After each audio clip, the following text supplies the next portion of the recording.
Higher yields and increased profitability leading to a greater uptake of grain legume crops by northern grain growers. That's the aim of the GRDC-funded Queensland Pulse Agronomy Initiative. Led by the Queensland Alliance for Agriculture and Food Innovation, in conjunction with the Department of Agriculture and Fisheries, the initiative's first couple of years has focused on field testing agronomic principles. So what we're looking at first of all is some row spacing, plant population and some time of sowing work so that we can actually double check that the research that was done around 20 years ago is still applicable for the varieties that are currently available and for those that are actually in pre-release form at the moment, so that we can have an agronomic package available when they come out ready for the commercial arena. What the initiative's early work has confirmed is that narrower row spacing has a yield advantage of up to 20% over conventional wider rows, an increase seen in chickpeas and the other major winter pulse, faba beans. We've trialled faba beans at 25 centimetres, 50, 75 and 1 metres. Our peak yields have always been at 25 centimetres. However, statistically there hasn't been a lot between the 25 and 50 centimetre row spacing. Increase row spacing any more than 50 centimetres and yield is penalised. The recommendation is to keep to 50 centimetres or lower. So what we're saying to growers is if you can narrow them up as much as possible, you'll get a yield benefit from that. Not in all situations is it possible to come back to 25 centimetres from a practical point of view. We are actually finding some issues with that from a checking for pests point of view, things like that. So basically, if you can narrow them up at all, you'll find you'll get a yield benefit from that. And there's two very good reasons why. The first one is, and what we have been measuring, is just light interception. To grow a bigger crop, you've got to convert more light into plant material. So by changing that row configurations, we're actually intercepting more light. The other reason is due to what's happening below the ground. Wide rows leave untapped moisture between the rows. Narrow rows allow roots to extract moisture from the entire soil profile. While we've done some measurements, we've still got to do a bit more work there, but it's showing in all of our pulse crops that we are probably extracting more moisture and on our narrow row spacings. In the past year, the team has also begun investigating planting populations.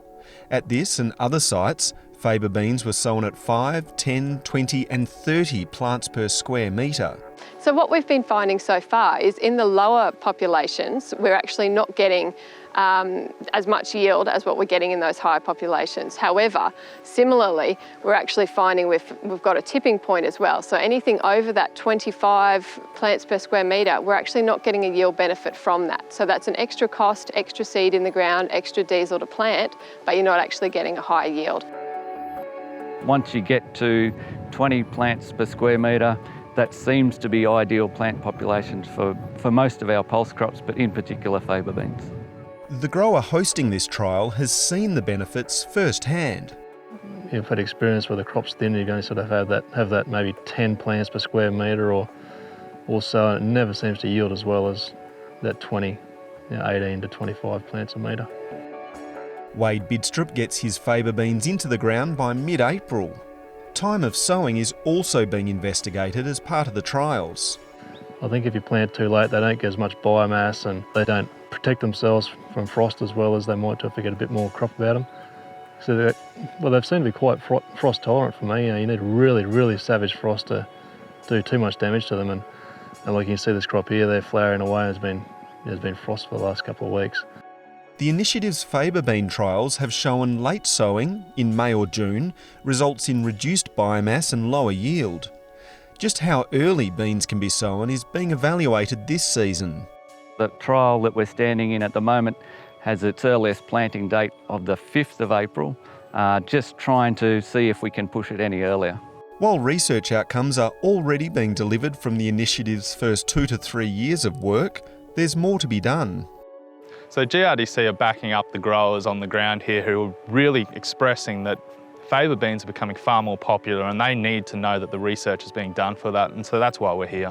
What's next for the Queensland Pulse Agronomy Initiative is to add better water use efficiency to their investigations.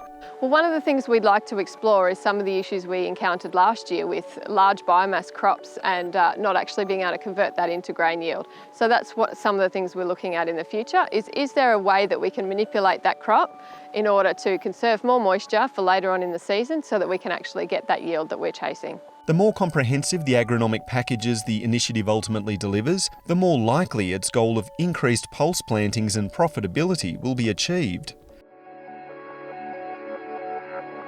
For more detailed information on specific trial outcomes, go online to see GRDC's faba bean and chickpea update papers.